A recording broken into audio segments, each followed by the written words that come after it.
Welcome back, friends. This is Picks with the Professor, the podcast where a real statistics professor and his cousin gives you college football betting tips. I am said statistics professor, Professor Sides, and you can follow me on Twitter at Professor Sides. Today, we're talking week 13 of the 2021 college football season. Cousin Jared, how are you doing today? doing pretty well. Last week, just barely lost last week, so still profitable for the season. So 2 more weeks of being profitable, and this whole thing will be worth it for me. I can make 1 cent, and I'd be happy. There you So go. far, so good for me. There you go. Yeah, I had, if you follow me on Twitter, I talked about this, the bad week of all bad weeks on Yeah, or bad days. The week was good, and then Saturday, yeah, uh, all the close games. If it was if it was a blowout, I was like 60% on them. Was doing great. The close game just couldn't get. So that was really frustrating. I feel like if you followed baseball, I feel like this year's maybe like Detroit Tigers, where you got towards the end of the season and it was like, well, they're not going to make the playoffs, but they're still playing hard. I feel like that's what I'm yeah, trying to do at this point. I'm like, hey, we're going to yeah. get you a winning week here. The model's looking great. We just, as long as we can avoid that weird every close game that goes against us, Right, right. I'll be good this week. So, in case you're new here, you'll hear me reference the model throughout the show. So, a reminder for everyone that my full power ratings are available in the Google Sheet that is provided in the show's description. The difference between the two teams' ratings, once you account for home field advantage, makes up what the model thinks the spread should be between them. That's also in the sheet. And that gives us a good idea where there's value week to week. In the long run, this is a winning strategy. However, while it does account for recent play, it struggles to account for recent injuries, i.e. last week, USC, I picked them here on a Sunday night, and then they announced Slovis isn't playing, and it's like, oh, well, Yeah, that kind of affects how that's going to play out. yeah. So what I'll attempt to do in the course of this episode is explain where I think the model will shine. I will not be able to predict random quarterbacks' injuries going forward. Note that good and bad variance will occur. So as much as I'd like to say the model will be profitable every week, that is clearly an impossible reality for any gambler. The aforementioned Google Sheet contains all of this week's college football picks. We'll also post on Twitter the plays that we don't get a chance to discuss during this episode and ones that we had throughout the week as lines move and or we do more research. Also, college basketball season is here and those picks continue to do well, so check that out too. Links are in the episode's description. If you enjoy the show, please like and subscribe, rate, leave a review. We truly appreciate any and all of those things. Moving on to this week, all lines are courtesy of BetOnline and accurate as of the recording of this episode on Sunday evening. Let's kick it off with some MACTION and Oh yeah. start the week off right with a winner. We did this last week. I actually got a best bet winner on a Tuesday night, and that was a good way to start the week. So let's do it again here. Tuesday night, Western Michigan at Northern Illinois. Cousin Jared, how are we going to win before the week even barely gets going?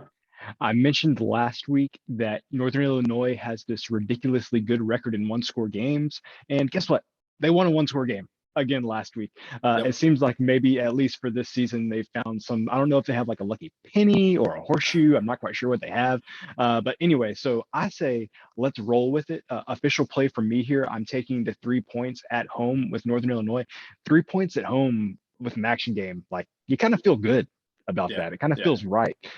So I'm taking the 3 points there. The only hang up I have with this, and I mean, Western Michigan beat Pitt earlier this year. Like, how did that happen? I mean, Yeah. that's one of the most inexplicable games of the season, looking back on it. But anyway, that's been long enough now. I feel good taking the 3 points here with Northern Illinois.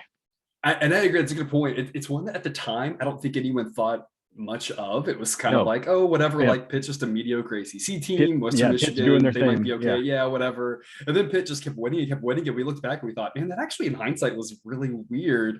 yeah, But I'm with you. I am taking the 3 points with Northern Illinois as well. The model thinks they should be favored by 1.5. So a huge difference here. I think Northern Illinois at home gets the job done. I like that we're protected on the push at +3. As of the recording here, what we've locked in officially is +3 minus 102. So basically even money. There are some 3.5s out there depending on where you shop around. So +3 at even money is pretty equivalent to +3.5 minus 115 if you are shopping around. If you want that +3.5 in case they lose by a field goal, that's something to consider as well. But I think Northern Illinois is the side to be on, or money line as well. I think they get the job done again. As you yeah. talked about, they win those close games. So I think that's where you want to be. And then Thursday, Thanksgiving Day, I'm titling this segment, Thanksgiving is for football. And I think Yeah. that kind of says it all. I'll toss it to you real quick and see anything you want to talk about with Thanksgiving here. Yeah, Thanksgiving definitely is football, especially, where we grew up in Texas. For me personally, my memories more of Thanksgiving more about pro football because got the Lions kicking off at the 11 a.m. start Central Time, and then you've got the Cowboys game following that. So football has always been a big part of Thanksgiving for me. And as I've gotten older and gotten married and everything, sometimes I've been told that I can't have the football on the TV the whole time while we're eating Thanksgiving dinner. So I've had to adjust, but don't worry, I've managed to cope and still get to take in plenty of football on Thanksgiving Day. There you go. That's what we want to hear. Interestingly enough, we have a Thursday afternoon, a Thanksgiving afternoon game on FS1. Fresno State is at San Jose State. I guess because Fox has the Lions this year, they decided to see if they could get your eyeballs on some different football. So for the first time I can remember ever, an afternoon Thanksgiving game. And a Mountain West game at that. Mountain West game, yeah. And for San Jose State would be a local 12:30 kickoff time on Thanksgiving Day. So that's interesting. But Fresno State is a 7-point favorite here on the road. What do you have for us here? I've thought more about this after I mentioned it last week, and you know what? I think I am done with the top half of the Mountain West. If you're one of those top three teams, I've just given up on trying to figure out what games you're going to blow people out, what games you're going to play close, and which ones are completely going to flip flop. So I'm staying away from this game. I think to me, Fresno State seems like definitely the side to be on here. I don't know why it's only a touchdown, but I've just decided, making it official, 2 weeks left in the season, I'm done with those top Mountain West teams. They're really frustrating. My model says Fresno State minus 10.5. So it's a best bet for me at Fresno State minus 7.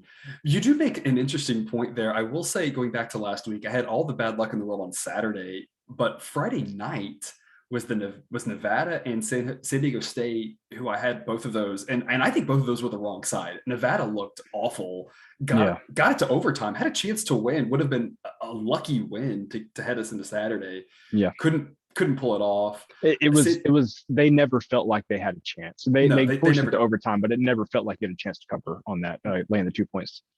Right. And then San Diego State gets a crazy into the first half to take I guess it was a 4-point lead, maybe into the half, or 7-point lead or something like that. And then doesn't play well in the second half, and UNLV covers there. So yeah, the Mountain West, top half of the Mountain West is quite confusing. But look, I'm gonna go back to the well here one more time, and I'm gonna hope it actually has some water for me this time. So best bet, Fresno State minus 7. I think San Jose State has been a team to fade. It's one of those. They're one of those teams that has been really profitable if you just fade them.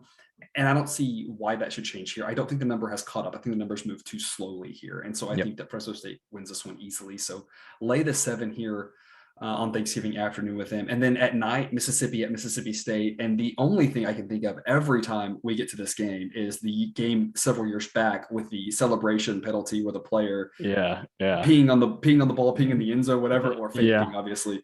That's all I can think of with this game. It's a long-standing rivalry, and there's a trophy involved and everything. But I mean, that's the only thing I think of when it comes to this game. Yeah. So I feel like I was hoping I was going to get points with Mississippi State in this spot, but looking at it, it kind of feels like this line is right. And what I mean by saying that is, I mentioned a couple of weeks ago, I took the 5.5 points with Mississippi State against Arkansas and won that bet. Mississippi State lost the game, but they covered.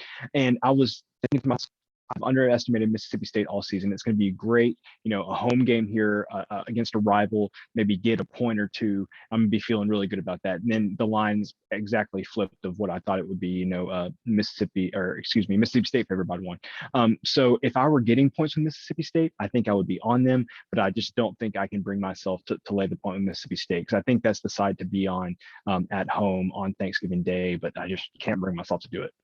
Okay. It's a pass for me. As you said, Mississippi State is a 1-point favorite. My model makes Mississippi a 0.5-point favorite, but I mean, that's crossing 0 means basically nothing. So my model pegs this pretty spot on. I want to see where this number goes. I'm really curious to see. I could see an argument for either way. I could see people thinking, hey, home team, let's back Mississippi State. I could see that eking out to 2.5. I can see people saying Mississippi's the better team. Around 0 doesn't matter, and money coming out on that side. I could see it going either way. So I'm really curious to see where this number goes.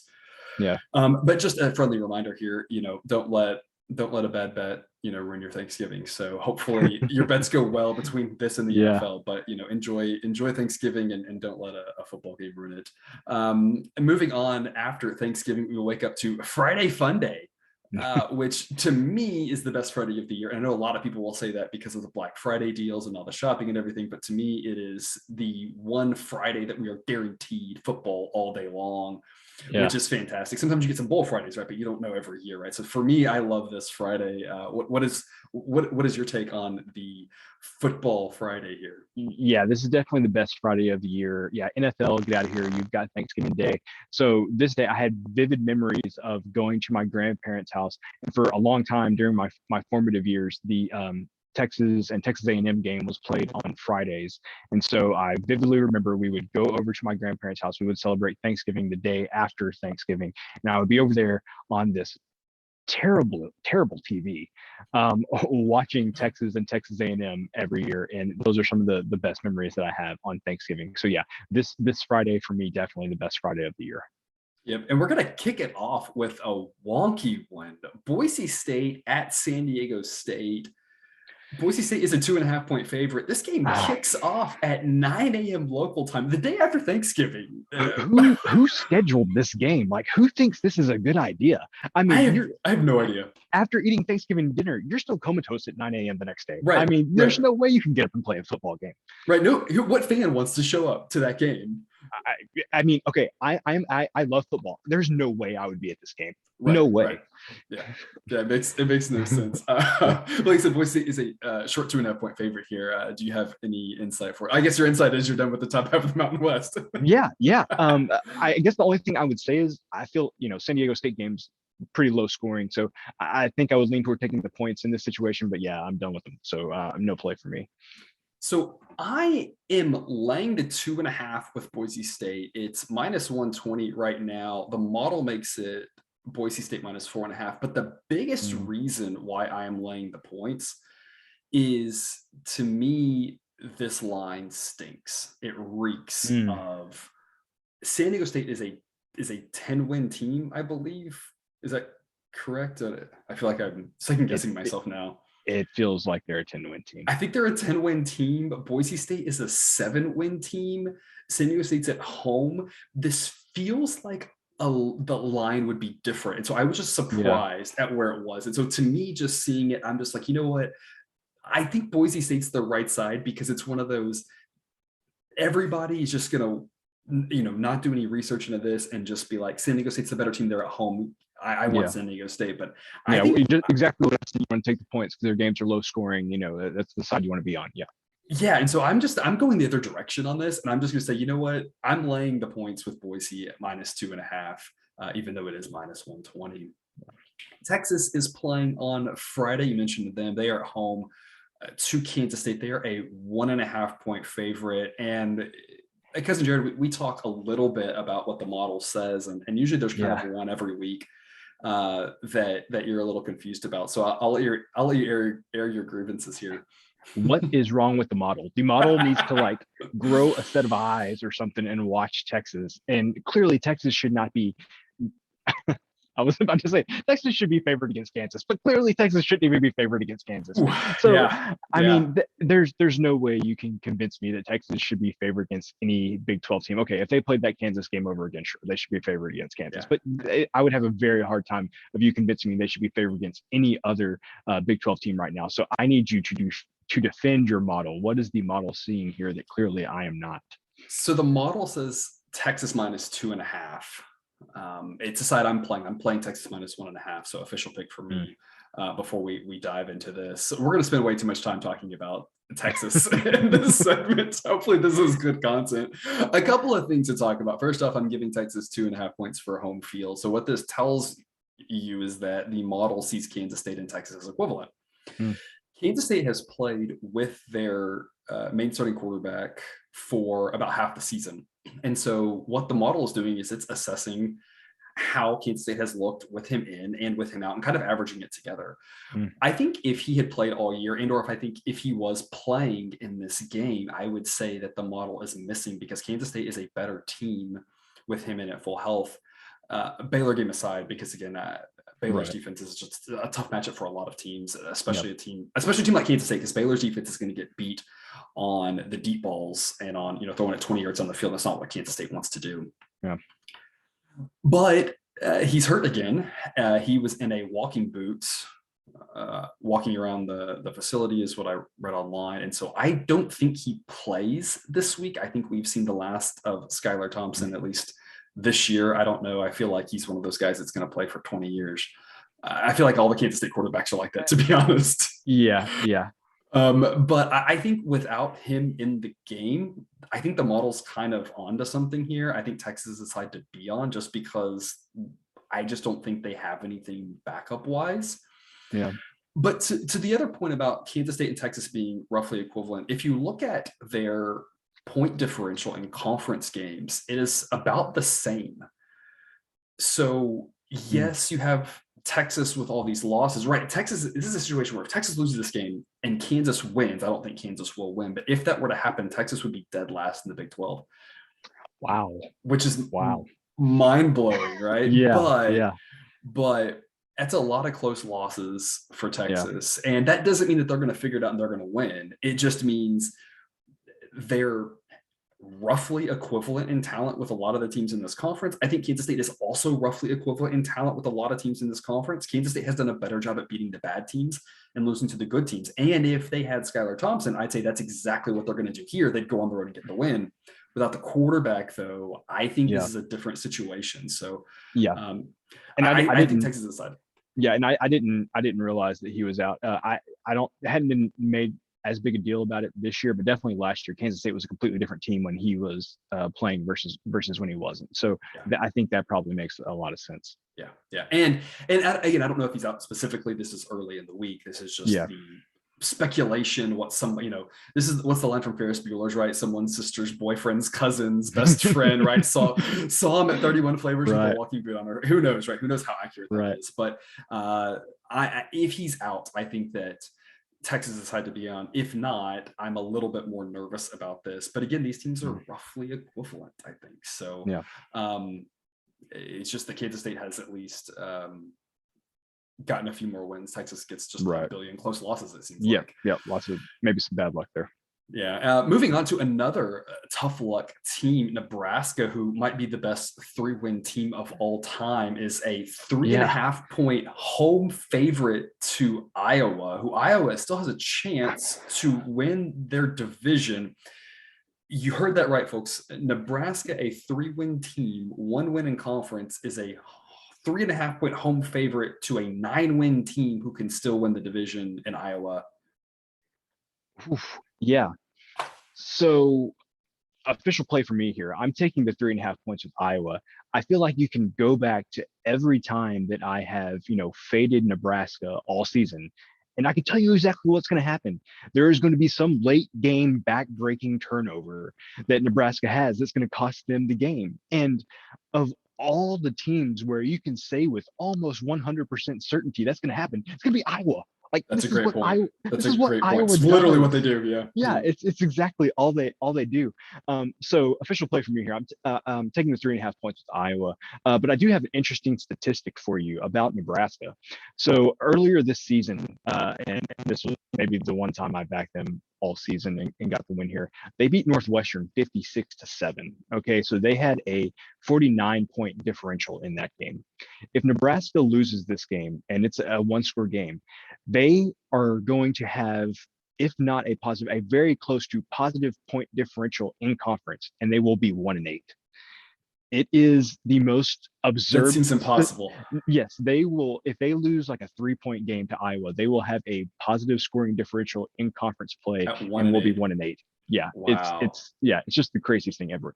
Anyway, I'm taking the 3.5 points to Iowa. It seems too easy to me. Yeah, and we talk about Texas had some bad luck, but nothing quite like Nebraska has had. No. I am also taking the 3.5 with Iowa, and I'm making this one of my best bets. I am as high on Nebraska as you can be. I have them ranked 31st in my model, and they are 3-8. They're 1-7 in conference. You cannot be higher than that on Nebraska than I am, and I say this should be a pick 'em. I saw my model, so I run the model and I run what the spreads are before what the spread I think the spread should be before I even look at what the actual spread is.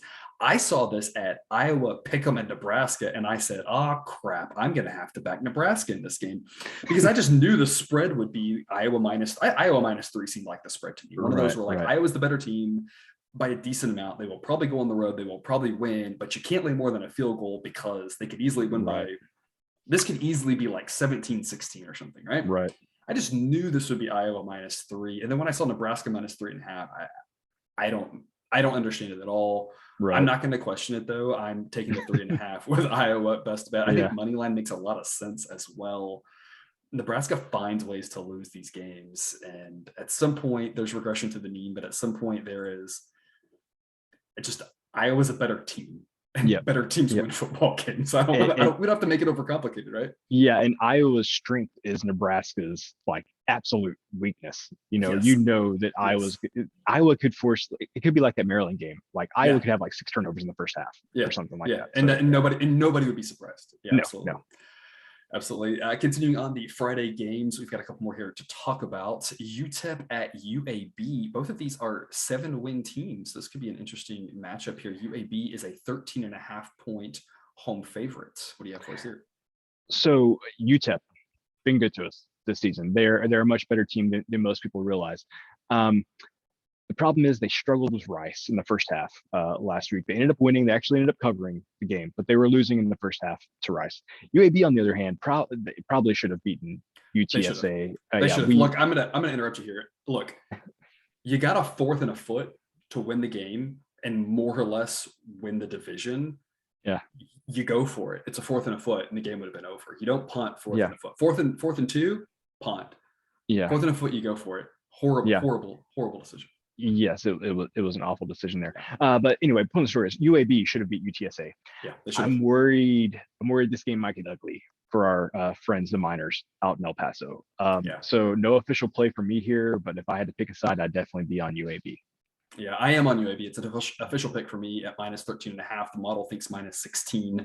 Interesting note, both of these teams have covered a lot this year. They've both been kind of covering machines. So if you've been backing them all season, you've made a lot of money and you're probably a little conflicted right now. But as we talked about here, I think UAB is the right side. They're at home. They are the better team. UTEP, their wins are a little deceptive. They've played an easier schedule than UAB has. And so their records are the same, but they are not the same team. So don't look at the records and just say, oh yeah, UTEP's been a profitable team and think that's too many points. I think that UAB is a much better team.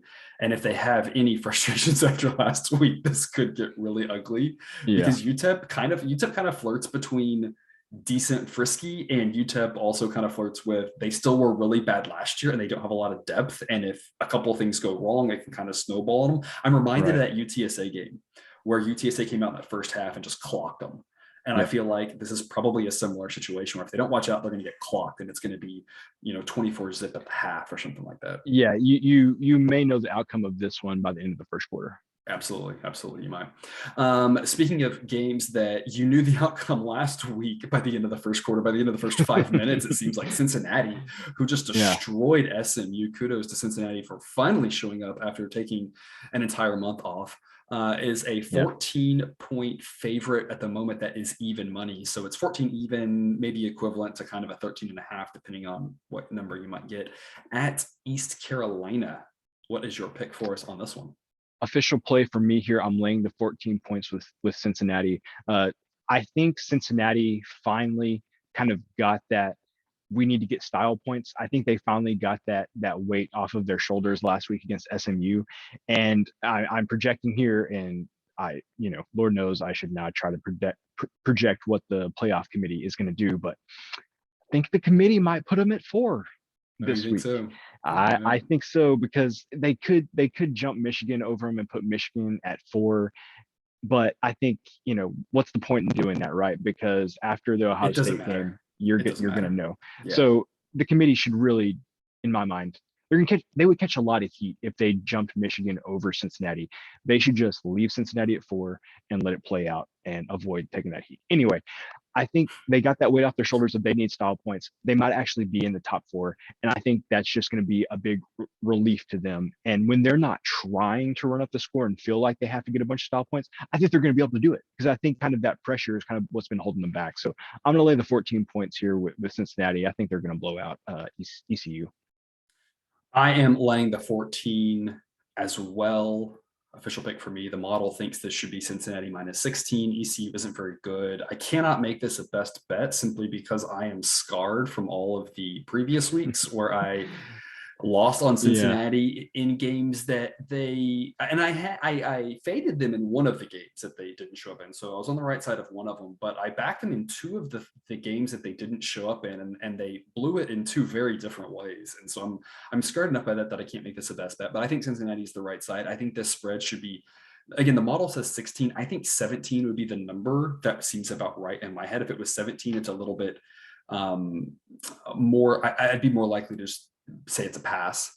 Right. But at minus 14, especially even money is nice. And again, if you're getting a 13.5, that's kind of a similar play. I think that's a good pick. I do want to come back to the playoff talk though, real quick. I don't want to derail us too much, but is this the most useless and meaningless playoff ranking that we have had in the history of this ever?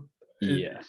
Yeah. It seems completely meaningless to me. And people are arguing, I guess, to try to on TV, because I guess they're trying to drum up content, but of course, about Ohio State and Bama 2-3. And if they do this, it means this. And if they do, I mean, I don't think that means anything. No, because the committee will do whatever it takes to, whatever they want it to be. Whatever exactly. Game. Exactly. Yeah. To set up the playoff, they'll use whatever rationale they need. We saw this in year 1, right? With the whole TCU Baylor thing, with like they did something with, I don't know, they moved TCU up in the last week before, and it was like, oh, it was supposed to mean something. And then because of Baylor's convincing, when it's like, oh, well, maybe Baylor will pass them. And then it was like, then Ohio State passed both of them. And it was like you said, they're going to get to the end and they're going to do what they want anyway.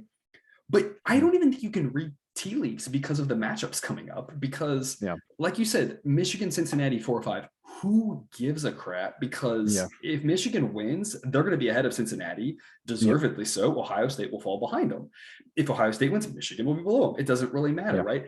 Cincinnati has to stay above Notre Dame. They beat them. Yeah. Now, B, to be fair, that should only matter 10, 20, 25%, whatever. They're still the better team. They haven't lost yet. You look at just about any advanced metric, they're the better team, right? So Cincinnati will be should be ahead of Notre Dame. Whether Michigan's 4 or 5, it doesn't really matter. Whether whether Ohio State's 2-3 doesn't really matter. Whether Oklahoma State is ahead, it doesn't really matter. Throw Baylor in there, it doesn't really matter, because they're all going to have to play each other the next couple of weeks anyway. Yeah. To me, it's like, this one doesn't even mean anything. Yeah, you're correct. This one doesn't, and we don't have to expand on my next comment here. We can save it for the next couple of weeks. But the team that I'm kind of keeping an eye on is Oklahoma State. What if Oklahoma State beats Oklahoma and then wins the Big 12 championship game? How are they going to be judged as a one-loss conference champion against Cincinnati? I think that may be the team that Cincinnati might have to look out for. I agree. That's going to be something to keep an eye on. As you mentioned, this week's ratings aren't going to tell us anything, because if that were to be the case, 2 of their 3 most impressive victories are still ahead of them, because one would be Oklahoma and then the other would be a rematch against Baylor, who they beat by 10 the first time. They're beating them again now on a neutral site. Those would be their 2 most impressive wins, I guess. So this ranking doesn't really mean much, but absolutely, it's a great point. Moving away from that, I know we spent probably more time there than we should have. TCU at Iowa State is Friday. Iowa State is a 14-point home favorite in this one, in a game where Iowa State had Iowa State not beat Oklahoma State earlier in the year, this would be 2 5-6 teams. Winner gets to go to a bowl. Yeah, it's crazy to think that, with especially how everybody's feeling about Iowa State at the beginning of the season. Top 10 team to start the season. Yeah. So TCU has been good to me the past couple of weeks. Hit the under against Baylor. That crazy turnover there right at the end of the game saved my under there. Hit the under last week with Kansas. You know what? I think my luck's run out. With the TCU's unders. I'm not testing it for a 3rd week in a row, so no play here for me. But I feel like, man, TCU, kind of I know they're 5 and 6 are playing for a bowl, but with everything that's gone on there this year, you'd think it'd have to be hard for them to get really excited about this game. Yeah, I'm making this a best bet, Iowa State minus 14. The model thinks it should be 15, so not a huge edge on the model. This is just, I watch a lot of Big 12. Iowa State is a really good team. They lost to Baylor in a game that they played better than the final score indicated. They lost last week in Norman, which is nothing to be ashamed of, in a game that they hung in fairly well. They have 5 losses. They lost to Iowa, who's a pretty good team. They have 5 losses, but I think Iowa State is just in a different class as TCU. TCU barely beat Kansas last week. TCU got thumped by Oklahoma State. I mean, they've had some bad beats. And so when you just compare, we talked about earlier, right? How do you feel confident backing Texas? Well, again, wins and losses, it's not to say that they don't matter, but you're taking hundreds of plays of information. You're boiling it down to a binary one thing. Did they win or did they lose? Right. All those plays, when you look at it, kind of matter. And to me, when you take and when you dive deeper into it, Iowa State's just a much better team than TCU is. TCU is either going to hang in there, and this is like you said, you'll know early. I think TCU is going to hang in there, and this is going to be a game, and the 14 is going to be gone, or it's going to be, you know, a 24-7, 24-3 at the half, and Iowa State's just running away with it. And given what I've seen out of TCU, I just think it's not impossible. It's just much more likely that it's a blowout than not. And so I'm just going to trust that and make Iowa State -14 a best bet, and think that I just think they're going to blow them out. And then our last Friday game here that we are going to discuss, North Carolina at North Carolina State. North Carolina State is a 7-point favorite, and at the time of this recording, that is even money. What do you have for us here? So North Carolina and NC State, I feel like these are two pretty different teams. At least, like, I feel like North Carolina is either really good or really bad. I don't really feel like there's much in between. Or I feel like sometimes within the same game, they're both really good and really bad. Exactly. And then North Carolina State, I feel like it's just pretty steady, nothing flashy, nothing sexy, but just kind of getting the job done. I was a little bit surprised at this line, honestly. I guess I thought NC State would definitely be favored being at home, but a whole touchdown, like I would never be one to endorse, passing up, taking a key number like 7. But if this were to come down, or I guess -7 even money, maybe it's going to go up. But if it were to come down, I would almost say if you wanted to sprinkle some money on North Carolina on the money line here, that's probably fine. Like, with the way they play, the points may not matter. They may get blown out. They may blow out North Carolina State. Who knows? No play for me here. But if this line gets crazy and goes below a touchdown, heck, throw $1 or throw a few dollars on the North Carolina money line, just see what happens. Yeah, it's an interesting point. I'm going to say something here that I really hope I don't regret next week. Again, we joked about having a regret section, right? Yeah. Hopefully I don't regret this, but I think you're right. This feels like kind of a blowout either way. And so I think if you like NC State, I think you lay the points and don't worry about it. And I think if you think North Carolina has a chance, I think you take the money line and say that there's there's more value there in the plus odds that you're going to get, rather than getting points in a game that, if they lose, I hope I'm not going to regret this, but I'm going to go out on a limb here, and I'm going to say NC State isn't going to win by 3 points or 6 points.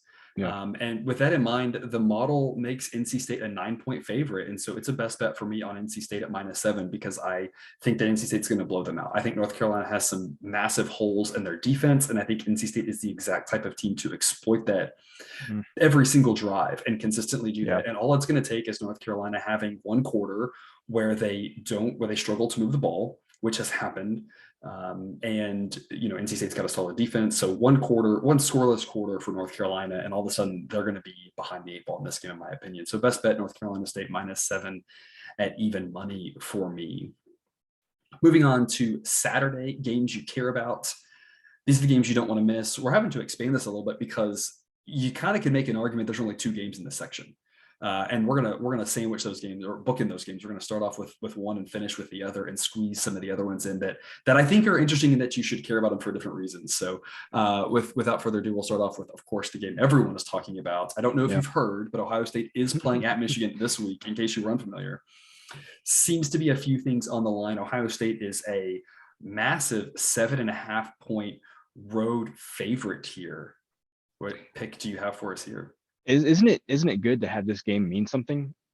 Yes. Again, I mean, Yes. It's much more fun when it means something. yeah, and I know I'm sure it's means something more recently kind of than what my brain believes, but at least the past few years it definitely hasn't really meant anything. You talk about Thanksgiving memories. This is definitely one memory I have Absolutely. too. That first Saturday after Thanksgiving at 11 o'clock, you're going to be tuned in usually to ABC to watch this Right. game. So um Times have changed, so huh? yeah. So I'm kind of going back to the well here. It bit me the first time when Michigan and Michigan State played. I took the under, and that was over by like the middle of the third quarter.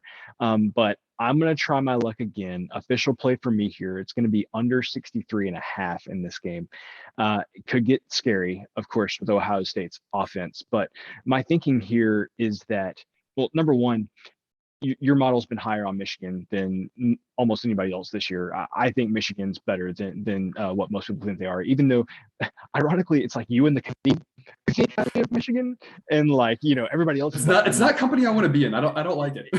yeah, definitely two people you would have put together. But anyway, I think Michigan, obviously, like, you have a right to be fearful of Ohio State's offense, and I think more so than with Michigan State. Michigan's going to say, we really need to control the clock, possess the ball, keep Ohio State's offense off the field. I don't necessarily feel like they felt that way with Michigan State. I don't think they were going out with possessions being like, hey, we need to eat some clock here and let our defense get some rest. I think they had enough faith in their defense that they could stop Michigan State. You know, I'm sure they'll say that they have faith they can stop Ohio State, but in the back of their minds, they're probably like, hey, our offense needs to eat up some clock and stay out there. So I think both of these defenses can get just enough stops, and I think Michigan can hold on to the ball just long enough to come in under this number. So I'm going to make it official under 63.5 here. Some people will say that you're brave to take it under. And I would say you are very brave to take an under in an Ohio State game, Yeah. unless it's like under 90 or something.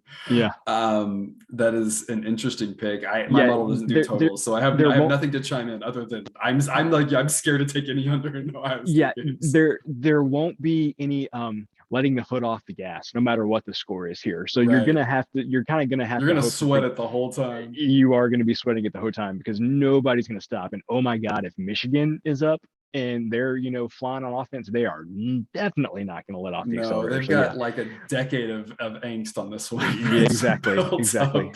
Yeah, so this is one of those that's going to be tough, but bear with me. It will. But hey, sometimes the side that nobody wants is the side that has the value. So yeah, we'll see if that plays out for you. I am on Michigan. I know y'all are all shocked at that. Michigan plus 7.5. It is not a best bet simply because I think making a best bet against Ohio State at this point is just foolish. So no best bets here for me. Just a regular play, Michigan plus 7.5. I like that I'm getting a touchdown. I could easily see Michigan losing this game by 6 or 7. The model makes this Ohio State minus 4.5. So I am high. I'm very high on Ohio State. I have the number 2. I've had on second or third for a while now. As you mentioned, I've been a little bit higher on Michigan than everybody else. I think people are starting to catch up to me, though. I think everyone else's ratings are starting to kind of move Michigan up to kind of around where I'm at, realizing that they have been a really good team and they've made us a ton of money this year. So I don't see any reason to stop at this point. I think there's a sizable edge here when you get to the plus 7.5. I just think that's too many points. It lost in all of the chaos of Ohio State kicking the crap out of Michigan State last week is that Michigan did the same thing. And I know it was to a weaker opponent, but Michigan is a good team as well. And they continue to show that week in and week out. So I think if you're sleeping on Michigan at home, getting 7.5 points, Ohio State could do what they did to Michigan State, but I just think that's too many points here. So I think there's value on Michigan getting that many points. The undercard for the Big Ten East, Penn State at Michigan State, a game that potentially would have had implications for the division, but both of these teams kind of got beat up by the two teams we just talked about. This game is a pick-em. What's your insight for us here? And I can't pinpoint exactly when it is in the season. I haven't looked at their schedule, but Penn State just kind of seemed like they became broken at some point, and it kind of gone downhill ever since then. I know they had to loss at home to Illinois. They didn't look good last week against Rutgers. So there's no way I would take Penn State in this game. I would definitely lean towards Michigan State. No official play because I don't necessarily trust either of these teams right now, which is saying something because Michigan State was, they were a ride or die there the first part of the season. And then they died. And then they died. So I've hopped off that bandwagon too. So I'm definitely no play here, but if I had a lean, it would definitely be towards Michigan State at home. Michigan State came tumbling down my rankings. They were up in the top Really? 10. Yeah, they were up in the top 10 for a while, where there were some other advanced rankings that had them down way, way lower. They're down to 23 now. Wow. Um, 2 of the last 3 weeks looking as bad as they did really caught up to them. I think my model was able to look at the 1 week against Purdue and kind of just say, hey, everyone has a bad week, right? You're never as bad as you look at your worst, but then having 2 Yeah. weeks like that, as much credit as you give to Ohio State, a team that is a top 10 team doesn't lose like that. And so, yeah, they took quite a hit in my ratings. I'm actually on Penn State here. I'm going to take them as a pick 'em. The model thinks Penn State should be favored by 1.5. I think both of these teams are absolutely broken, but Yeah. I think that Penn State is the better team. I don't know what's going on with Michigan State, but Mhm. I'm going to endorse fading them based off Mm. of coach gets the new extension and there's some drama around that and some talk about whether it was worth it or not. It's That's a lot of money. a lot of money for not having proven a lot. Try. I did this with my father-in-law this weekend. Try to explain to somebody who follows college football but not closely that Mel Tucker got a 10-year, $95 million extension. It, It will take you a while, and you will not be able to do it concisely or in a manner that makes much sense. I don't think you can. And this is, if there's Michigan State fans listening to this, it's not to say that he won't do well. It's just mind blowing that you would give that sort of length of a Yeah. contract with that much money to someone who doesn't have any track record Yeah. of success. And again, I hope for them, I hope it's a great extension. It's Yeah. just, it's hard to really justify from a logic standpoint. It seems like we are, and not to derail us too much, but it seems like it's just the era of scared money, Yeah. not wanting to lose a good thing, and having, it's almost like we saw this like with baseball contracts back, 10 years ago, 15 years ago, where these over the hill guys were getting, 10-year, $300 million contract. Like the Albert Pujols contract was kind of the like, Yeah. we've got money, we've got to spend it, we've got to get a star. And it's like, sure, he's probably going to be good for like 4 years. Why did you give him 10? That Yeah. sort of thing. But it was the whole, like, we've got to overpay to get these guys. And so if this is the era we're entering, it's going to lead to a lot of weird contracts, I feel like. Yeah, which I don't even know if I should bring this up because I don't want to do us. We can talk about it in another podcast here. But like, there's so many coaching openings, and with Mullen being fired at Florida, this is going to be a crazy coaching carousel. Yeah. And you mentioned, giving out that much money, but it's kind of like, man, some of these guys that are really in demand, you're going to have to fork over some money because they're going to have a lot of interest from a lot of different places. And honestly, me personally, I don't think there's that many great coaches for the number of open positions that there are this year. Don't get me wrong, there's lots of really good coaches out there who should get these jobs, but they're not going to. It's just the way it is. So yeah, it's going to be a crazy offseason. Hey, it's a great time to be an up and coming college football coach because, yes, like you said, there's, and again, it's not. I'm not saying that Michigan State made a bad decision. I don't know. We'll find out later, right? But it's almost like you mentioned.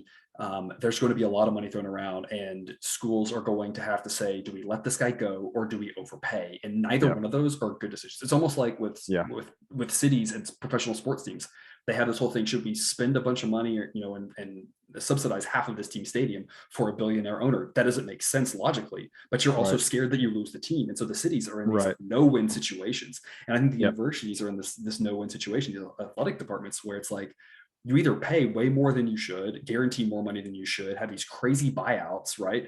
And do these crazy things with money, or you just let that guy go, and who knows how good the next guy is. And so it's definitely a catch-22 for a lot of them. Anyway, long story short there, I'm fading Michigan State this week. I think after last week against Ohio State, I have no idea what to expect from them, but I at least think that Penn State is still playing hard. They did struggle against Rutgers last week early on, but they didn't allow a single point, and they did cover actually pretty handily in a game that I thought Rutgers had a decent chance to hang in there and stay competitive, and Penn State just outclassed them. And so I think that Penn State, at least coming off of a convincing victory, I think is the side to be on for this one.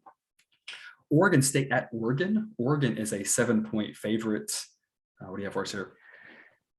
So usually in most of these games, like, clearly I don't make picks on most of these games, but I can have an angle, or I have like an opinion about something. I don't know if I have an opinion on anything about this game, which I think is saying something. On one side, I want to say that Oregon is the side to be on here because it seems like Oregon State sneaks up on them every season, and you're just like, look, Oregon, you are clearly more talented and the better team than Oregon State is. You just have to like wake up and show up on time for these games, and you'll win like you should.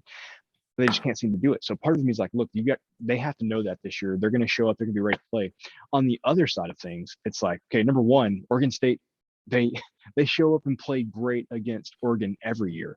Mhm. And then with the way that Oregon was just put on the mat last week against Utah and completely dashed their playoff hopes, that's really tough to come back from. So, like I said, usually I feel like I have a pretty good angle on something or an opinion, but I have no idea on this game.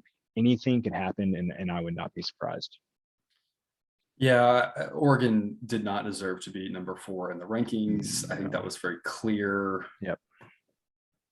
Now they're not going to be. Thankfully, we can avoid that. Yeah. I think they bounce back this week. I'm laying the 7 with Oregon. The model thinks it should be Oregon -8.5. My take on this game is that Oregon State, for a while there, we thought might be good. And then it turns out that they actually aren't that good. They're better than usual. Yeah. In fact, I don't remember the last time this wasn't Oregon minus like 28 or something like that. And that's partially because usually Oregon has been a top 5, top 10 team, and they might have had some stupid losses in there, but they were a team that could go out and score a lot of points on you if you weren't that good. And Oregon State's oftentimes been a 3-7, 3-8 type team entering this game. And so it's been Oregon by a bunch. And then Oregon State's kind of, like you said, caught them by surprise. Yeah. This year, I don't see that happening because this is going to be one of the better teams that one of the better Oregon State teams that Oregon has had to face. They're coming back home. They're probably a little bit disappointed from the playoff situation, but being a rival, I think they get up for this game. Yeah. And I think they take care of business. So I think Oregon is the right side, especially at 7, knowing that you've got the push protection there in case they do win by a touchdown exactly, since that's such a common number. Yeah, only people who listen to this podcast will probably care about this, but you want to know what was like an underrated good game this season after kind of seeing how the season played out? Week 1, we had Oregon State at Purdue. Like, pretty good game. Like looking back on it, if we knew now or knew then what we knew now, we definitely, that would have gone. We would have talked more about that. Yeah. But at the time we didn't. Absolutely, it was like whatever. Who cares? Yeah, absolutely. Army at Liberty, 2 7-win teams here. This should be an interesting game. Two teams that have had pretty good seasons trying to get to that 8th win. Liberty is a 3.5-point home favorite. What's your play for us here? Official play for me here. I'm taking the 3.5 points with Army. Number one, a last effort to back a service academy here before the season wraps up. Maybe I'll back one for Army or Army Navy game. Problem is, there if you back one, you do have to fade one, so it kind of cancels, right? So that makes it feel different. So anyway, taking Army there, but also, I faded Liberty a couple weeks ago against Ole Miss. Didn't know why that number was only Ole Miss only laying 9 points there. So the thing with Liberty is, again, when they've played Power 5 teams, they have struggled, or even like UAB, they got handled pretty well by UAB this year, and then they've beaten up on the lower teams that they've played. In my mind, I think Army, I know athletically they're never going to be in the same realm as these Power 5 teams, but as far as kind of how effective they can be, I think they're closer to that, Syracuse UAB type team than they are towards some of the other teams that Liberty's really beat up on. So to me, I feel like you're getting good value here, crossing 3. So again, official play for me here. I'm taking the 3.5 points with Army. So I am an actual statistics professor. I teach 3 to 4 classes every semester. My job is to oftentimes think about how I can explain a concept in multiple ways. It's how can I explain I get a lot of not good questions, and I have to come back with ways to explain it and soften things, right? I'm going to go in the direction here. I'm going to be a little bit more blunt, which is unlike my 9 to 5 here. Liberty kicks the crap out of teams that are bad, and they struggle with teams that have a pulse. And I just think that's as explicit as you can be, because you can talk about Power 5, Group of 5, whatever. But I think it's, if you have a pulse, Liberty last week got destroyed by Louisiana, a team who has a pulse. Yeah. Army has a pulse. I think this is pretty straightforward. Take the 3.5 with Army. I agree with you. The model has this pegged right on the dot, but this is just me analyzing the situation. I think Right. Army is the right side. So I'm with you. I am taking Army plus 3.5. Another thing, of course, to consider, it's always difficult to prep for the triple option without that extra bye Right. week ahead of time. And Army, of course, is the team of the service academies who can execute the triple option better than anybody else. So yeah, I think that's the right side to be on. Liberty, a great team to back when they're playing bad teams because they will destroy them. But in this Yep. situation, I think this is a rough matchup for them. So Army plus 3.5 for both of us there. Another game you should care about here, UTSA going for a 12-0 perfect season in my backyard here in Denton, Texas, at North Texas. UTSA is an 11.5-point favorite. I don't know if I should take my victory lap for UTSA now, or does 11-1, like, does that count as my victory lap, or does it need to be 12-0? Anyway, so this game, if it would have been played like a month ago, I would have been all over UTSA. This line also probably isn't what it is now. North Texas has been playing a lot better. Somehow, I thought Seth Luttrell was for sure getting let go at the end of the season, and somehow I think if they win this game, they're going to a bowl. So that's what worries me. Bowl eligible, Ashes, right? You never. Okay. Yeah. Yeah. Good point. They're going to be bowl eligible. They're going to have 6 wins if they win this game. That Against all odds. Yeah, and that concerns me because I feel like you're going to get obviously great effort from them. You're going to pull out all the stops. And don't get me wrong, I think UTSA is going to win this game. But the past few weeks, kind of like we talked about UTSA all season, they have those really great games, and they have some that are just kind of like, oh, wasn't that great. And if you catch UTSA with not that great, with North Texas kind of giving it all they've got, I think you could be in for a really close game. So this is definitely a stay away from me. I'm actually thinking the exact same thing you are, but enough to back it. I'm taking North Texas plus 11.5. Oh, wow. It's just as you said, let's go back to UTSA and how they looked in their sandwich spot between UTEP and UAB. Now you've got a sandwich spot between UAB and the conference title game. It is not to say that they aren't thinking about an undefeated season. It's not to say that the coaches are trying to get them prepped. It is simply a reality of they may come out a little flat. We saw it with Baylor and TCU. It's just the coaches are going to try to get them up as much as possible, but sometimes it doesn't work out well. North Texas is going to give all the effort in the world. I think a lot of the handicapping this week is who's coming out to play. And it's not as simple as who's 5 and 6. That's an easy one to look at, and it's probably going to be right more times than not. But that's something to look at. Some of the 3-win teams, you got guys who are just going out there. It's a young team. They're playing for their jobs next year, and they're giving everything they've got. Some 3-win teams are checking out, right? Yeah. I think this is a spot where North Texas, it's they're going to be playing as hard as possible. Yeah. UTSA. If they come out flat in the first half, North Texas can hang in with December. North Texas has been a covering machine. They've been really disrespected by the line this year. So I think it's time to go back to that well again. I think UTSA pulls it out, but I think it's close and scary for them. And so I think getting 11.5 offers some value. Nevada is a 5.5-point favorite at Colorado State. What's your pick for us here? I have watched a decent amount of Nevada the past few weeks. I had UNLV against them, lost that bet. I had Nevada against Air Force, lost that bet. But what I have learned from watching Nevada is I think they're going to crush Colorado State. I don't know why this line is the way it is. Colorado State had a few games earlier this year where they played well, and they've kind of gone off the cliff again. We've talked about it a few podcasts ago. Some terrible coaching decisions have happened. So I don't think very highly of Colorado State, and I don't think that the coaches at Colorado State have necessarily, done a lot to instill a lot of confidence in their players, where they're going to come out and play really hard, knowing that the coaches don't necessarily have their back, but they're going to make really good game decisions. You talked about UAB punting it on 4th and a foot or whatever.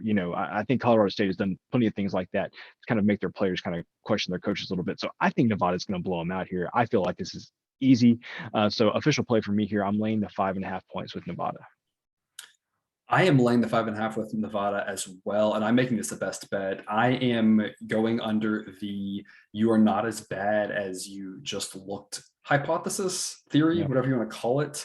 I think they are a much better team than Colorado State. This line should be 7, in my opinion. If it was 7, I think we all kind of say that seems right. Maybe lay it, maybe, but it's like a lean at that point. Yeah. But the fact that you can in the event that this game gets to overtime, you still can win with Nevada -5.5. In the event that it's a one-score game, you can still win. In the event that they're up 14 late, you can turn it off and not care because the backdoor doesn't kill you. Yeah. This line makes no sense to me, so I am laying the 5.5 with Nevada as well and making it a best bet. Which brings us to the last game you care about. Again, I said I was going to book into these here. The only other one that really matters for this week is Bedlam. Oklahoma at Oklahoma State. Oklahoma State is a 3.5 point favorite. And I feel like we could talk for hours on this one game. Yeah. So this is not what I want to happen, but I feel like history tells us here Oklahoma State should not be favored almost no matter how good. And don't get me wrong, the past 10 years, it's been a lot of really good Oklahoma teams. But almost no matter how good Oklahoma State is, they should not be favored against Oklahoma. Obviously, like in my mind, I think Oklahoma State is a better team. I think Oklahoma State's defense is just by far the best unit on the field when these two teams match up, that they should be favored. But until they beat Oklahoma, until I see it with my own eyes, I'm just not going to believe it. So official play from me here. I'm taking the 3.5. I can't believe I'm getting the half as well with Oklahoma and not just the 3. Official play from me. I'm taking the 3.5 points with Oklahoma. So yeah, that says it all. I don't have an Oklahoma State shirt because why would I? I'm wearing orange because that's the closest I could get. Go Pokes. Yeah. I'm laying the 3.5. I'm sad that this is not 2.5 or even 3. Or 3, yeah. I was really hoping, I was really expecting this to be Oklahoma State -2.5. I don't quite understand this number from a trying to read the tea leaves week to week and project where the books are going to make a line, which I can usually get in the ballpark. I've talked a couple of this today already about a couple that I've been confused about. For the most part, you can kind of peg, you can kind of see what they're doing and how their numbers are going. I just kind of assumed this would be Oklahoma State 2.5, and I was ready to lay the 2.5 as a best bet. So I'm a little sad it's 3.5. I'll be really interested to see where this number goes.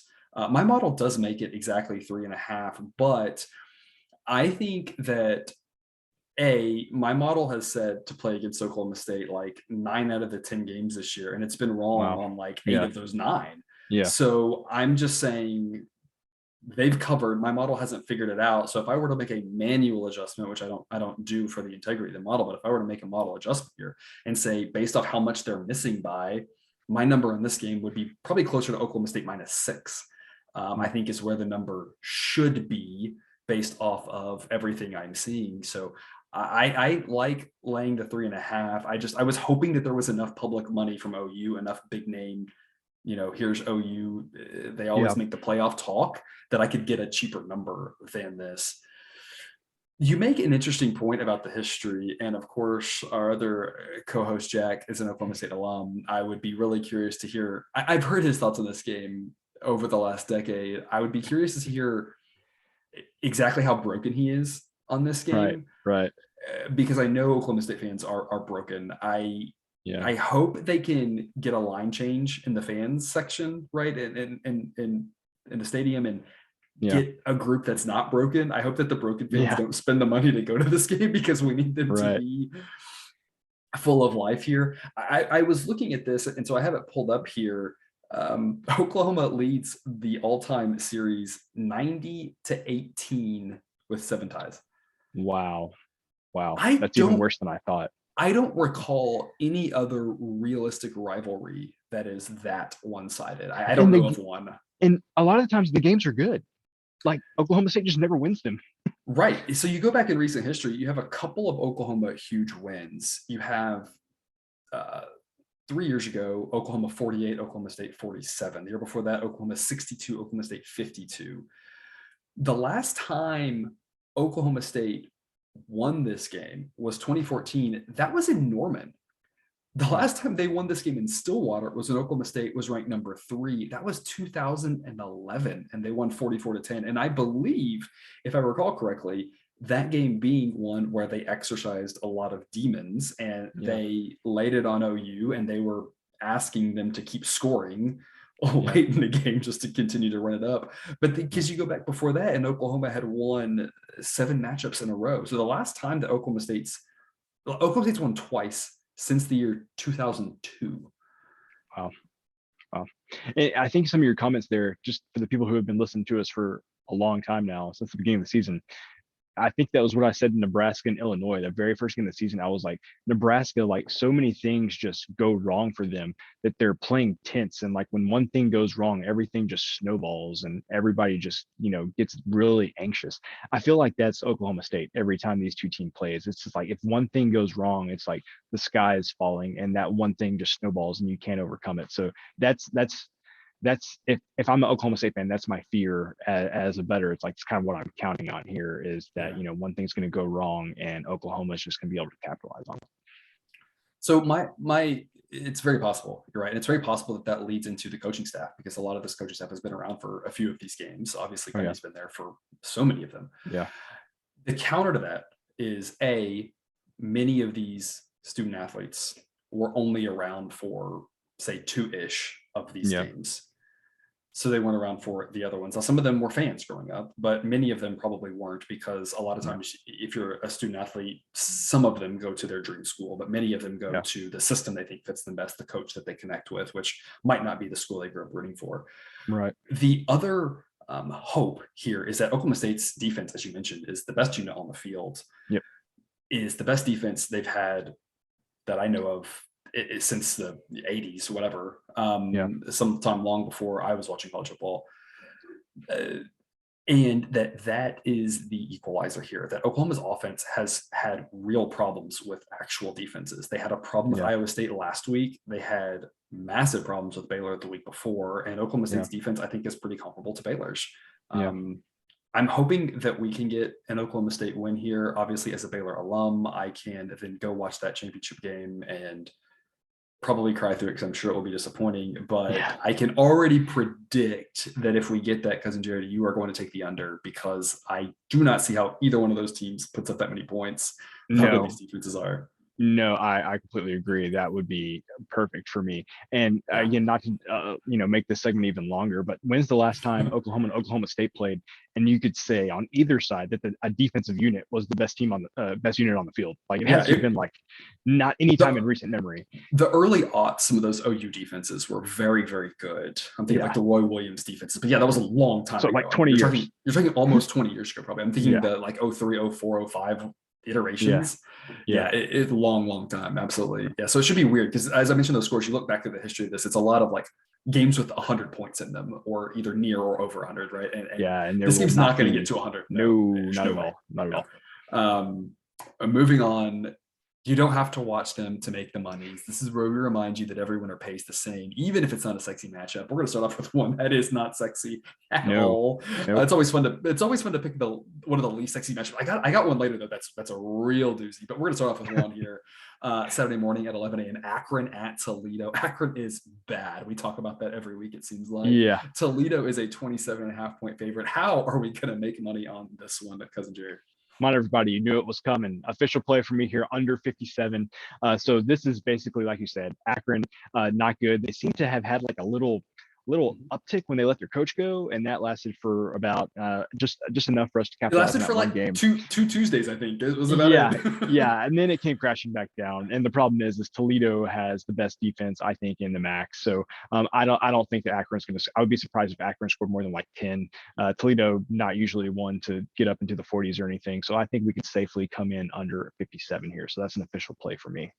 And I've got the other take on that. I've got Toledo minus 27.5. The model makes it 29.5. Akron, I don't think will score against Toledo. I think they're gonna get shut out. I watched more than I care to admit of Akron Kent State because I backed Akron last week, and that was just abysmal. We talked about Kent State being not that good, and Kent State just destroyed them. And Toledo is much better than Kent State. They were outside the number like early in the second quarter. Early on, and so again, you can't take one game, doesn't mean everything, blah blah blah. I get that, but I think we're just talking about Akron, like you said, showed signs of life for a couple of weeks against some of those.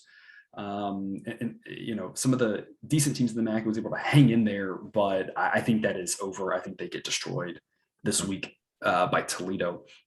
Texas Tech at Baylor. Baylor is a 14-point home favorite here. If Baylor wins their game and Oklahoma State wins Bedlam, then it is Oklahoma State Baylor for the Big 12 championship game. If Baylor loses, then I think no matter what, we have a rematch of Bedlam the week after.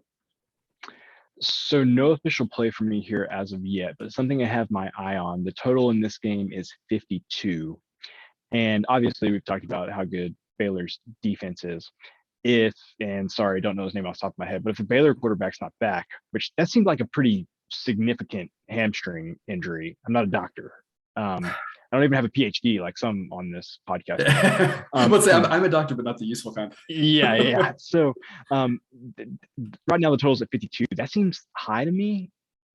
So that's something I have my eye on, not something I like necessarily play before I know, whether the starting quarterback's going to play or not, but just something I'm keeping an eye on. But other than that, I feel like even if Baylor doesn't have their regular starting quarterback, I feel like they still win this game.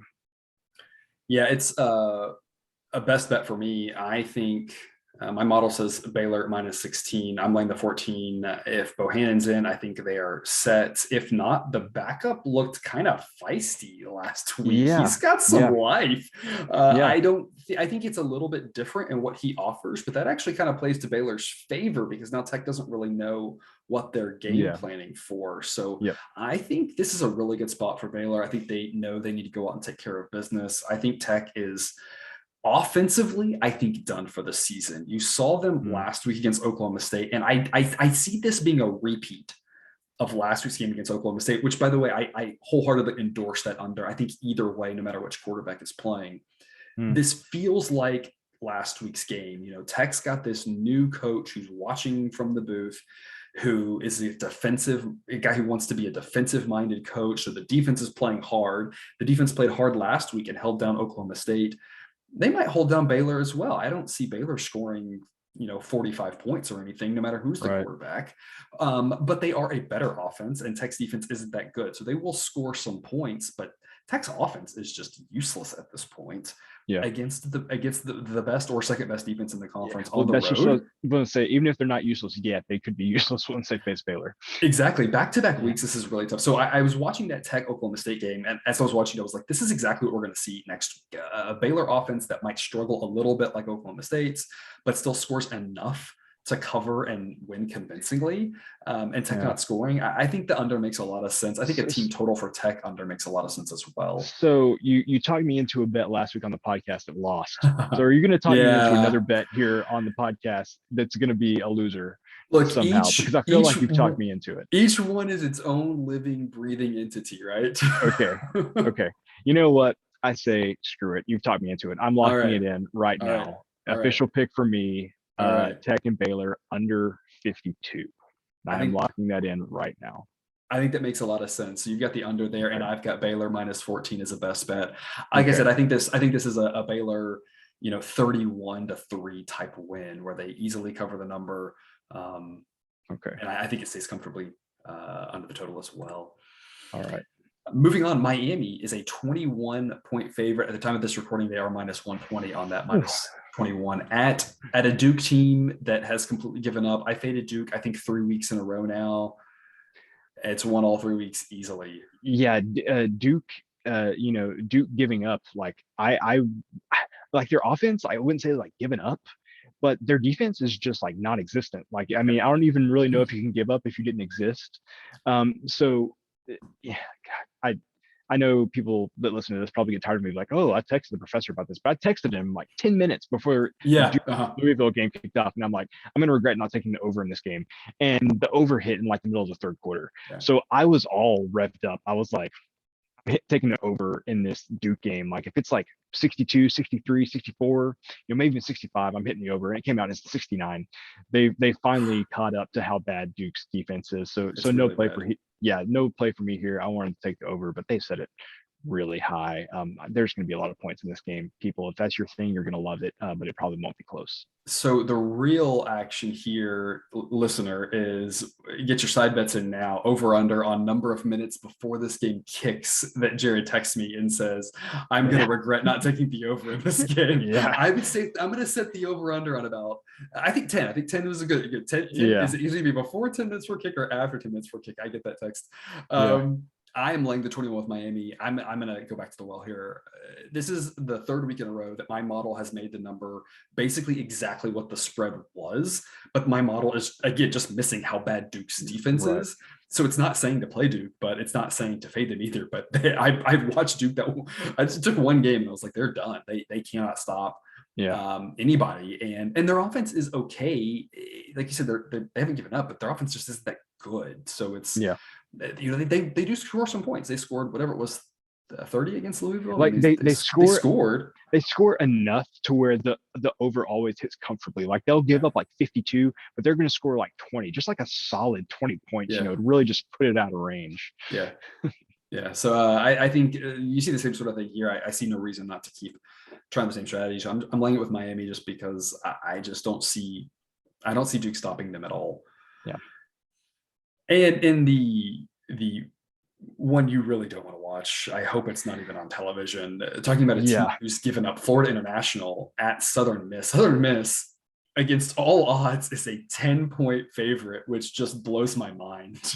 Well, the model has always been more bullish on Southern Miss, I think, than what you really should be here. But this feels right, because talking about teams that have quit, FIU has quit. Like they have gone way down. They're really, really bad. So a lot of times we talk about these, or at least me personally, we talk about these bad teams, and it's like I had like this perverse joy in talking about the bad teams, like New Mexico State, sign me up. UConn, sign me up. This game, seriously, people, do not watch this game. Like, do not, even if you love college football, do not watch. There's a lot of other games to watch. Yes, do not. And we're not saying it like, do not watch this game, like, ha ha ha, but keep it. No, do not watch this game. Yeah, it's gonna be bad. I'm laying the 10 with Southern Miss. I had UNT last week. We talked about this, that their recovery machine FIU might have given up, and the answer is yes, they have given up. North Texas beat them by 40 something points, and North Texas isn't good enough to beat anybody by 40 something points. Southern Miss, feisty last week, had a solid win over Louisiana Tech. Louisiana Tech's great, but Louisiana Tech's better than Florida National. Southern Miss didn't list a quarterback on their depth chart. I didn't see any of that game, so some of you maybe saw that. Does that mean they went in the Wildcat the whole game? I don't know what they're doing, but Southern Miss was 1-9 or whatever entering the game last week, so they're clearly just trying stuff, and whatever it is, seemed to work last week against a better team. So I'm going to trust that their stuff works again against a team that just does not seem to want to be out there. I think Southern Miss wins this one, and I think this is an ugly win by a not good team against a really, really bad team.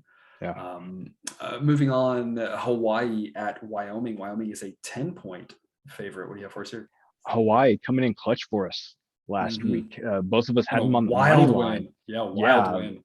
Yeah. So man, that was easy. I think you mentioned it before.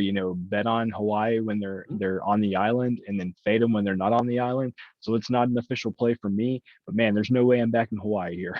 Yeah. The model makes this Wyoming -11, so I see Wyoming -10. It's enough for me to play it, simply because the model isn't considering Hawaii's struggles away from home this year. So Wyoming -10 is my pick. You said it best. It's very easy. They have really struggled away from home, but they do look a lot better at home. Last week was an interesting when they were up 26 in the third quarter and almost blew it, but did hold on for the victory for us. So that was clutch. A rivalry game back in my old neck of the woods, Indiana at Purdue. Purdue is a 15-point favorite. Indiana still can't find a cover, can't find a quarterback, can't find much of anything these days. Yeah. So my thoughts here are, can Indiana really go like over against the spread? I mean, that seems like where we're headed to, right? I mean, there's no way I can see them covering this line, Indiana. But at the same time, it's like, man, that just feels like a really big accomplishment to not cover any game for the whole season.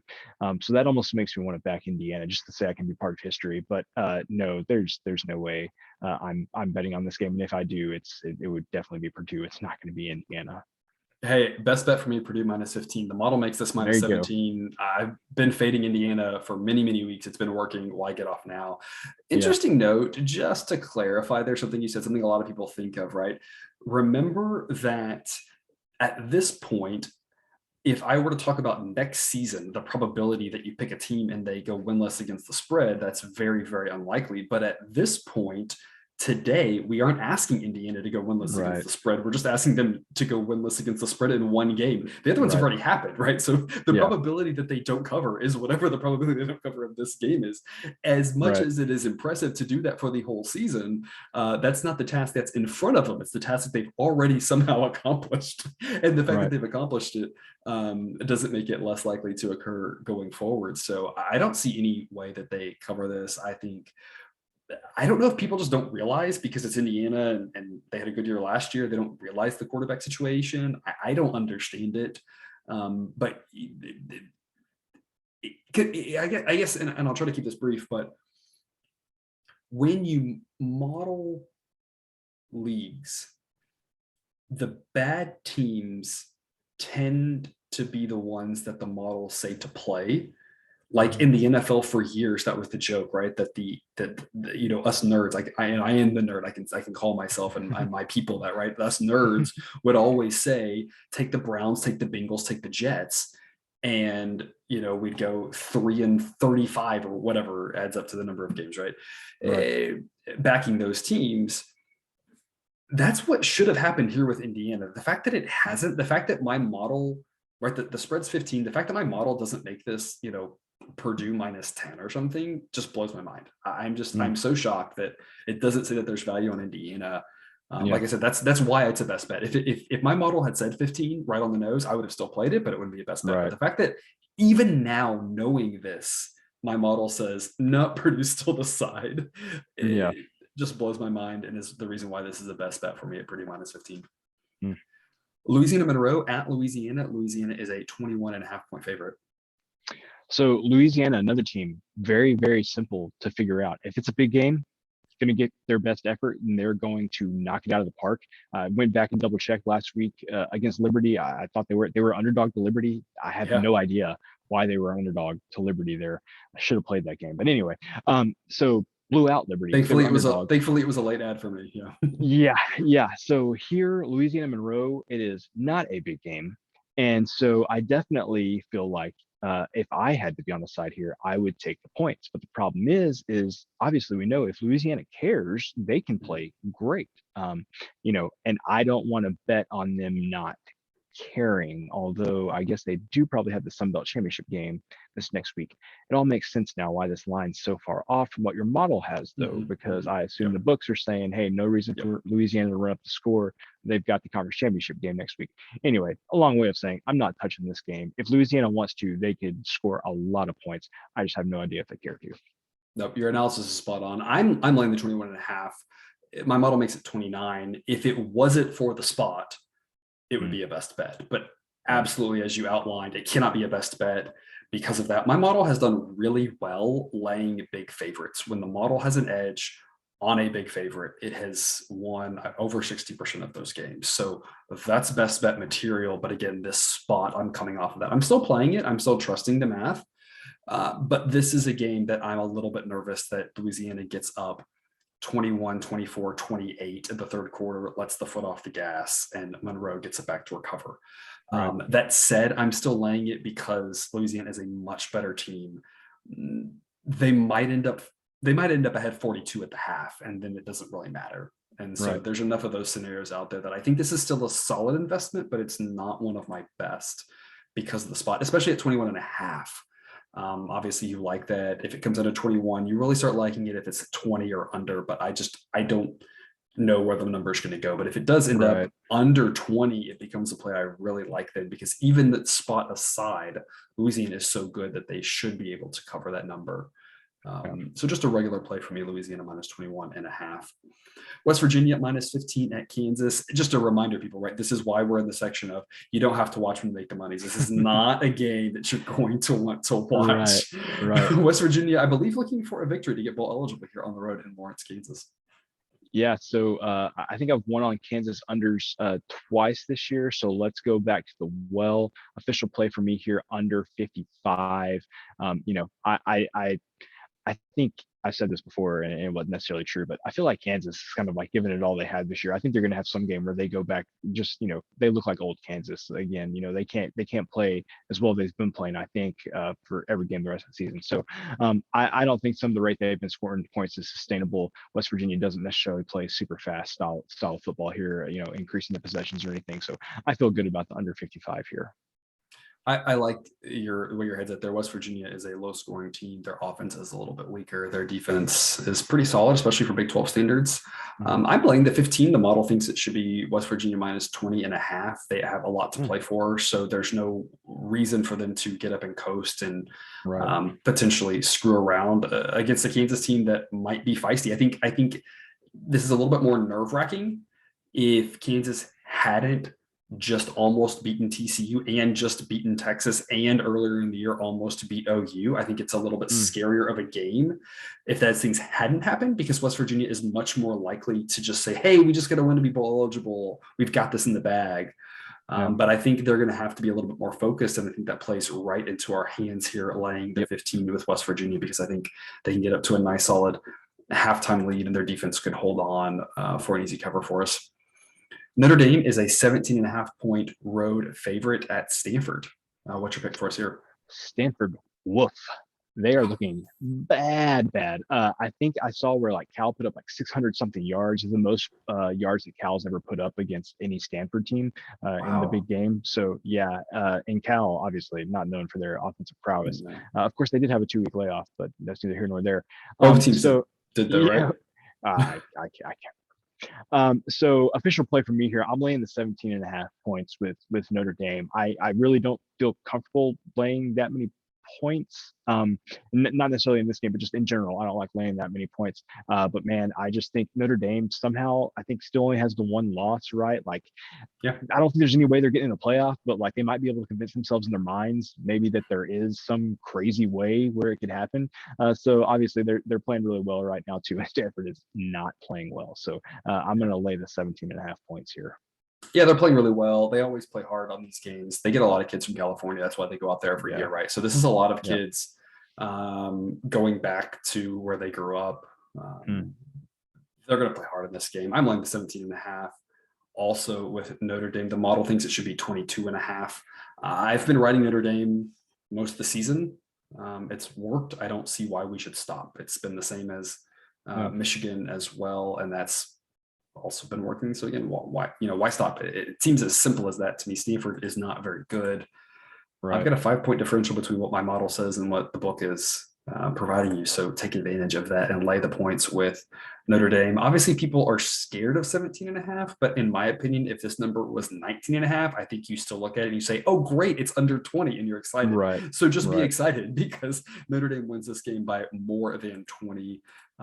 They've been playing really well and Stanford hasn't. It's just, let's keep it that simple. Our last game of this segment, BYU at USC. BYU's Pac-12 title, right? We haven't talked about that in weeks. Kind of back on the line here, going on the road to play a USC team who I don't know who the quarterback is going to be. There is rumor that Slovis is off to the draft. There's rumors that he's hurt. Who really knows? He was already splitting time with the freshmen. That was done, I believe, in order to give different looks and to help them succeed. Then all of a sudden he's out and it's on to just the freshmen. And my goodness, did they just get waxed by UCLA this last weekend, which leads them into this game. Before that decision, of course, or injury, whatever it is to Slovis, USC is only a 4-win team, but they're 4-5. They have 3 games ahead of them, so easily could still get to a bowl lost one of those opportunities. They're 4-6 entering this game. Give BYU here on the road, already at 9 wins. It's a 7-point favorite. What's your take for us here?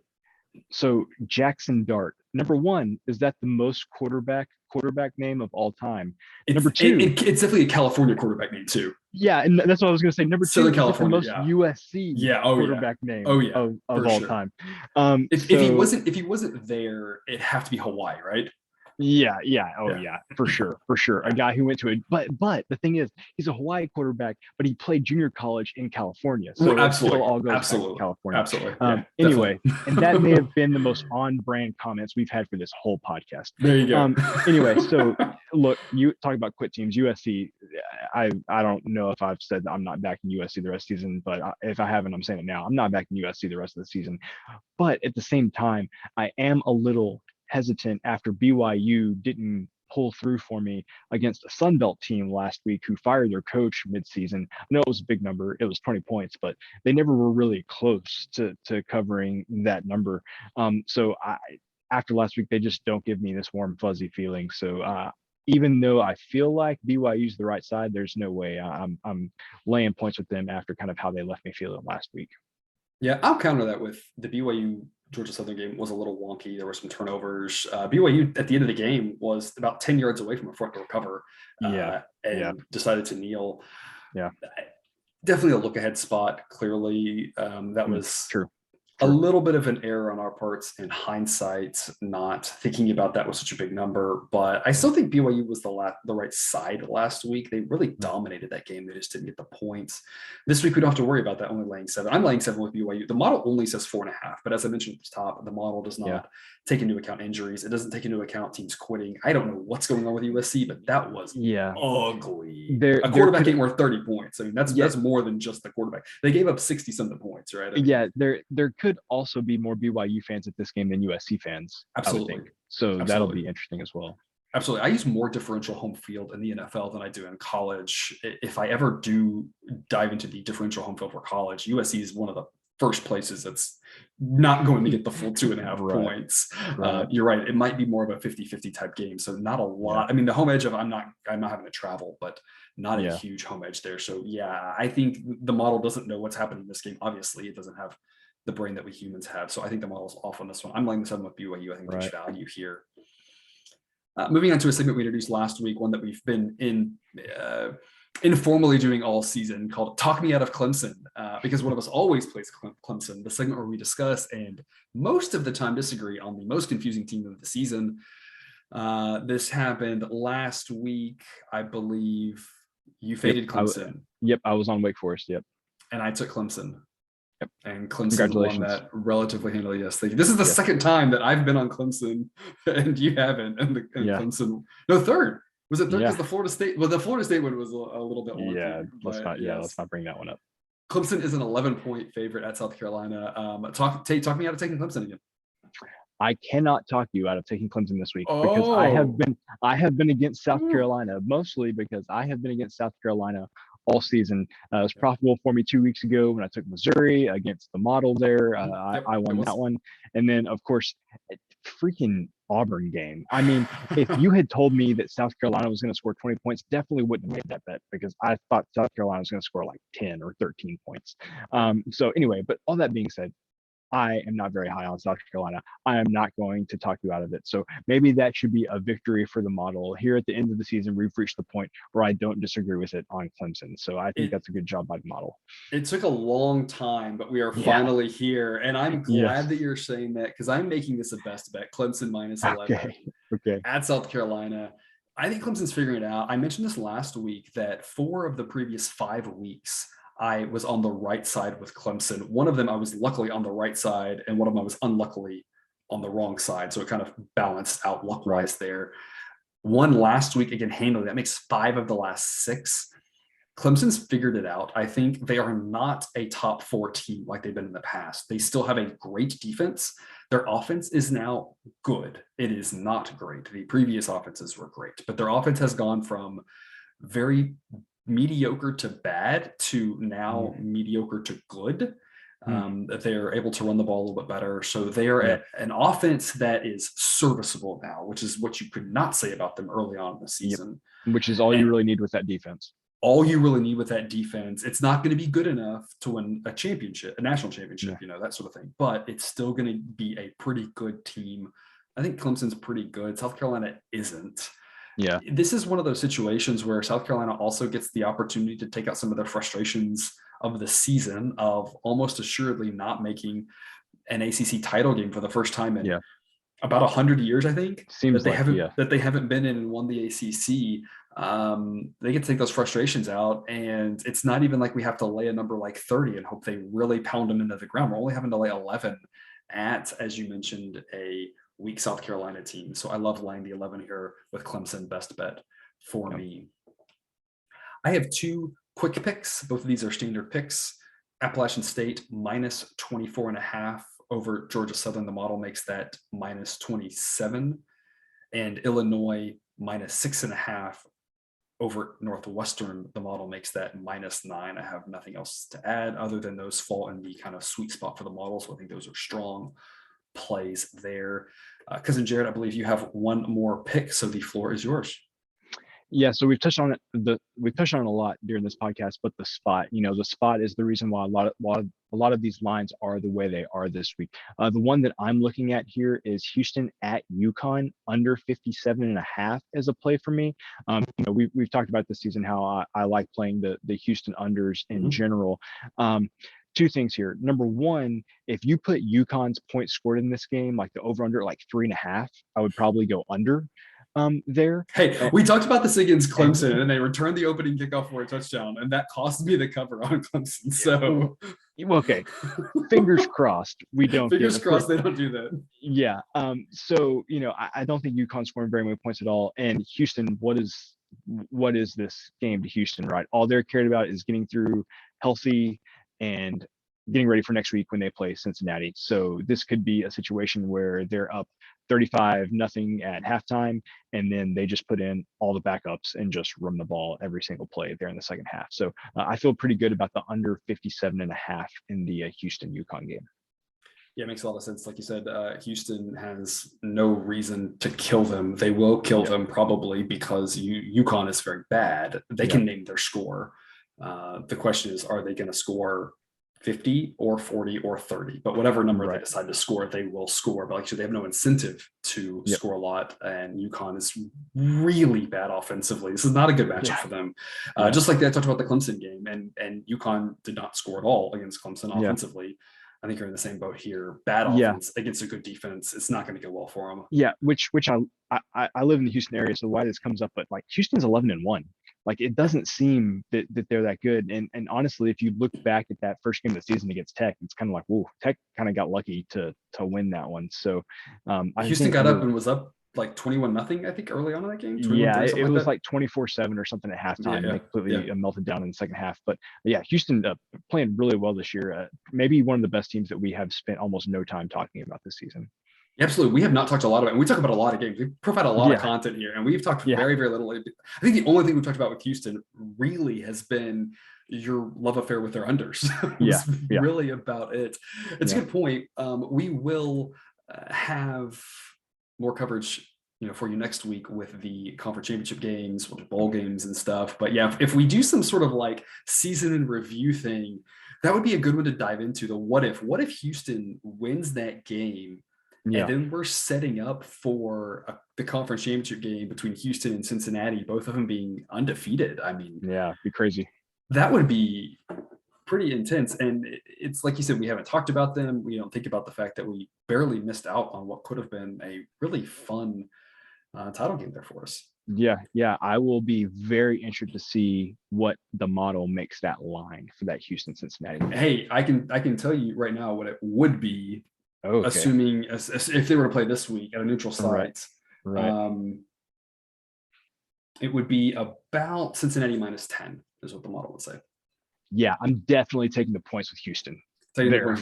For sure. Yeah. Okay. I think that I think I would too at plus 10, but we have to keep in mind if the problem with that is, of course, Cincinnati being so Jekyll and Hyde, right? Yeah, exactly.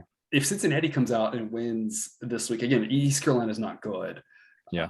But if they do like they should and they win 63-0, I feel like I'm going to be a little bit nervous taking points against them. But I'm with definitely. you. If some of Cincinnati's struggles that they had are real, Houston's defense can definitely keep that close. Yeah, I don't know why I say that, because SMU is probably like the third or fourth best AAC team, and they just got obliterated. So I don't know why I so confidently said that I would take 10 points.